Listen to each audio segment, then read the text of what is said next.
Bismillahirrahmanirrahim. Halo, assalamualaikum kaum mukmin semuanya, kum di seluruh dunia ya.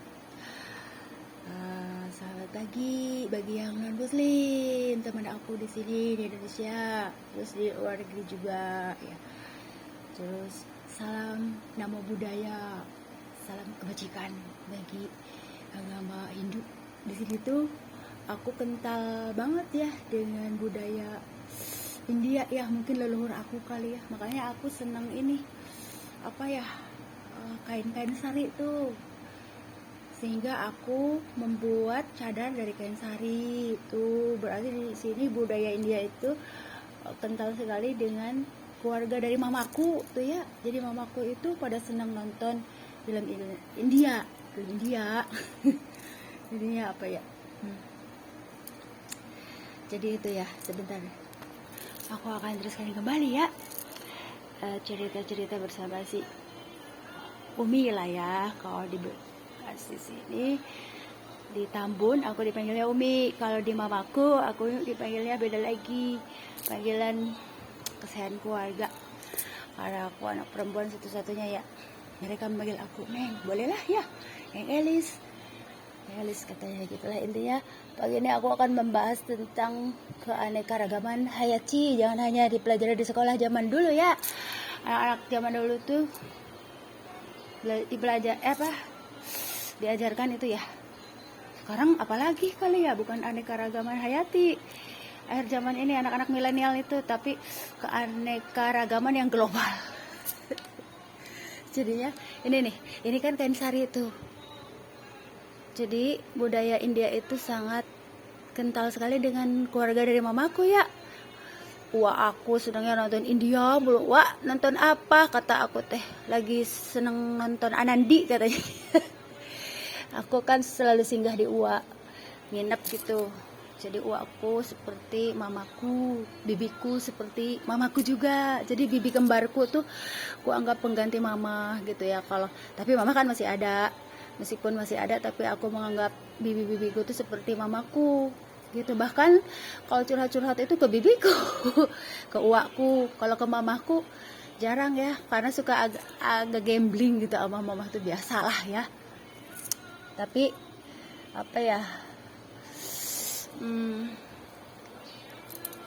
pada akhirnya tetap dihasilkan suatu kebijakan. Gitulah hidup ya. Bagaimana kita menyikapi hidup ini. Jadi di sini tuh aku akan mengatakan pagi ini kita jangan memperdebatkan sesuatu, apalagi memperebutkan sesuatu, tapi bagaimana kita bisa menghadapi akhir zaman ini. Coba akhir zaman ini banyak benar-benar super gambling. Banyak permasalahan hidup, dari mulai penyakit, gejolak alam. Seluruh dunia ini bergejolak karena apa? Tatanan kehidupan ini sudah rusak karena keilmuan kabalah. Mohon maaf ya, kabalah tuh aku tidak tahu dari mana gitu, dari negara mana gitu. Pokoknya kabalah. Seseorang bilang padaku, mungkin seseorang itu makhluk kali ya, makhluk astral. Aku mungkin berinteraksi kali ya sama dia. Katanya keilmuan kabalah lah yang kayak tatanan dunia ini sudah amurawut gitu. Jadi aku kan, kenapa kata aku teh seperti itu? Anda ngomong seperti itu. Ya kalau namanya makhluk astral itu kan suruhan manusia ya. Gitu. Jadi di sini tuh sebenarnya rugi ya. Rugi yang memakainya, rugi apalagi yang di sekeliling ya gitu ya. Itulah ya. Aku juga tidak tahu kabalah itu dari mana, tapi seseorang itu bilangnya seperti itu. Sekarang kita menyikapi dengan bijak teknologi. Apakah kita masih menginginkan teknologi ini ada di dunia ini? Semua pasti menjawab ingin. Ya, teknologi. Apa itu teknologi? Aku ini seseorang yang gaptek coba. Tapi di sini aku menyikapi dengan bijak dengan anak-anak milenial, selalu HP. Dan sekarang pembelajaran juga handphone. Jadi di sini tugas aku mengawasi, menyikapi, terus apa yang harus kita lakukan gitu. Teknologi ini ada, tetapi aman-aman aja. Di sini tuh kita menggunakan sesuatu itu berdasarkan fungsi dan manfaat, itu yang kita lupakan. Jadi kita menggunakan teknologi itu harus sesuai dengan Yaitu fungsinya, kalau digunakan untuk hal-hal yang tidak baik, apalagi haram, maka hasilnya juga tidak baik. Tetapi kalau kita gunakan untuk hal-hal yang baik, dipergunakan dengan bijak, maka akan menghasilkan suatu kebaikan di dunia dan akhirat, dan untuk global, untuk semuanya. Ya, di sini jadi banyak yang harus direkap, banyak yang harus diperbaiki ya, dari tatanan teknologi beran ya. Di sini menetralisir, coba adakah yang bisa menetralisir teknologi? Meren harus dinetralisir ya, teknologi hanya orang-orang tertentu yang bisa menetralisir. Kalau menetralisir jalanan mungkin sanggup ya, bisa merenan, menertibkan, mengatur kayak kalau ada anak-anak yang tawuran kita cegah, kalau ada anak-anak yang apa ya istilahnya, yang inilah ya, kenakalan remaja. Di sini aku andil ya, suka, tidak bisa diam ya. Aku tipe ibu rumah tangga yang aktif, bukan pasif. Aku tipe istri yang aktif, bukan aktif tapi agresif. Agresif itu kebaikan ya. Tuh. Jadi dikala aku melihat pemasukan kurang, terus aku harus berbuat sesuatu dong, gitu, setidaknya untuk memberikan tambahan uang jajan. Nah, di sini kalau ya ngebahas itu, di sini ada aku membalankan, setelah aku hijrah aku membalankan apa ya, untuk terapi aku ya, ada air jam-jam. Ini dari yang pulang-pulang umroh, biasanya aku beli sendiri nih, satu botol begini tuh 30.000. Ini air jam-jam, fungsinya luar biasa ya. Air jam-jam ini adalah obat kalau terbanjur dari obat dari segala obat lah kalau dibilang. Jadi aku suka komben ya. Ini kan medis. Apakah medis sejalan dengan ilmu agama? Sejalan. Yang tidak boleh itu ada unsur UK-nya seperti gini, penglaris kali. Jadi itu yang membuat simpang siur ya. Jadi ada yang penglaris biar laris maju kayak gitu lah. Di sini kan ada ilmu hitam, ada ilmu putih. Dan itu qadarullah, Allah ciptakan dalam kehidupan ini ada ilmu hitam, ada ilmu putih. Ini untuk membedakan mana ini yang takwa, mana yang enggak. Mana yang beriman, mana yang tidak, mana ahli syukur, mana ahli kufur. Aku tidak bisa dakwah ya. Aku ini berdasarkan realita pengalaman yang ku alami, dan jangan sampai apa yang ku alami kalian alami. Itu intinya segitu ya. Jadi ini nih bidara ya. Sebenarnya aku sudah tidak nanam lagi bidara ya. Nah, aku masih punya satu pot. Itu pun sudah kugunakan untuk, kalau dibilang mah, selain terapi diri sendiri. Nah, kalau ngeliat temen atau orang yang sekiranya membutuhkan bantuan di samping aku nih, kamu kenapa pusing terus? Oh katanya keluargaku selalu bergantian sakit. Ya udah aku kasih bidara selagi ada di aku ya. Kalau nggak ada suruh itu aja, cari sendiri dia gitu. Oh ya Mi, aku mau katanya. Kadang kalau yang kurasakan ya, kalau yang kuat energinya itu disuruh mandi bidara, misalkan diulek, aku nggak mau diulek nih, bau katanya gitu. Ini sebenarnya sunnah Nabi ya. Jadi aku menerapkan sunnah Nabi, bener gak nih gitu. Jadi aku nih selalu melakukan riset. Aku kan D3, aku bersyukur ya sama apaku menyekolahkan aku ke Akper. Setidaknya aku bisa menghandle diriku, bagaimana cara merawat diriku, tidak mengandalkan yang lain, apalagi mempergunakan BPJS semau aku.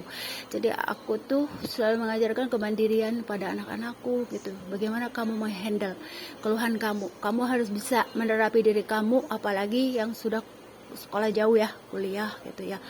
Jadi di sini tuh kita pergunakan BPJS dalam keadaan urgen. Bukan berarti tidak mempergunakan BPJS ya, kita juga kan butuh jaminan gitu. Tapi dalam keadaan-keadaan yang benar-benar kita tidak bisa handle ya, bukan berarti harus bersyukur ya, misalkan tidak dipergunakan BPJS. Di sini tuh untuk mengurangi ya budget pengeluaran pemerintah kali ya. Jadi di sini aku tidak pernah azas manfaat ya.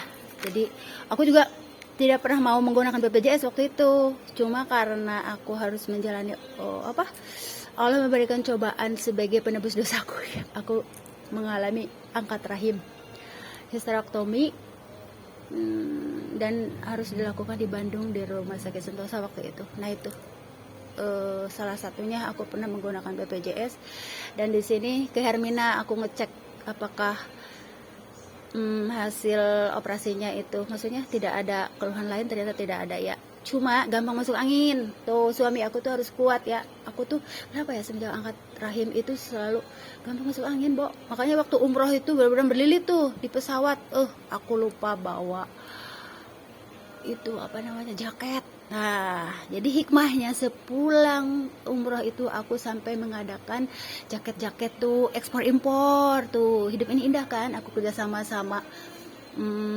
toko ekspor impor sama yang ini nih tuh. Ini ada ini ekspor impor juga ya. Ini dapat dari toko ekspor impor itu mengadakan kayak kain sari, terus dari produk-produk Chinese tuh ya, baju ekspor impor. Nah, kalau ekspor impor itu harus selektif kali ya dari segi higienis ya. Nah, ini aku akan ini adalah hasil karya aku. Sebenarnya ini hanya kreativitas ya. Nih, aku memanfaatkan sisa rolan dari toko. Ini si Elisa tuh. Sebenarnya simpel-simpel aja. Simpel-simpel aja tuh. Aku bukan UMKM ya, bukan ya, karena aku hanya memanfaatkan sisa senggang waktu aku yang sedikit ya. Kalau tugas aku yang utama kan antara jemput, ngejek gitu ya. Jadi aku selalu memprioritaskan tugas utama, menjaga anak-anakku sampai aku pikir ini sudah selesai nih gitu ya.